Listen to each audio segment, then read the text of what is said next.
আমাদের শ্রদ্ধেয় প্রতিমন্ত্রী তিনি বলেছেন সারা বাংলাদেশে কোথাও জ্বালানির সংকট নেই।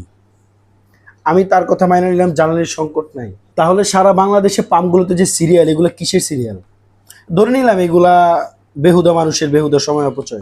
তেলের সিরিয়াল নিয়ে 3 জন মানুষ এখন পর্যন্ত মারা গেছে, আর সেখানে আপনি বলছেন যে তেলের কোনো সংকট নাই। তাহলে এই যে অবৈধ মজুতকারী এইসব পাম্পগুলোর বিরুদ্ধে আপনারা কি ব্যবস্থা নিয়েছেন এখন পর্যন্ত? আমরা জনগণ কত ভোগান্তি হব।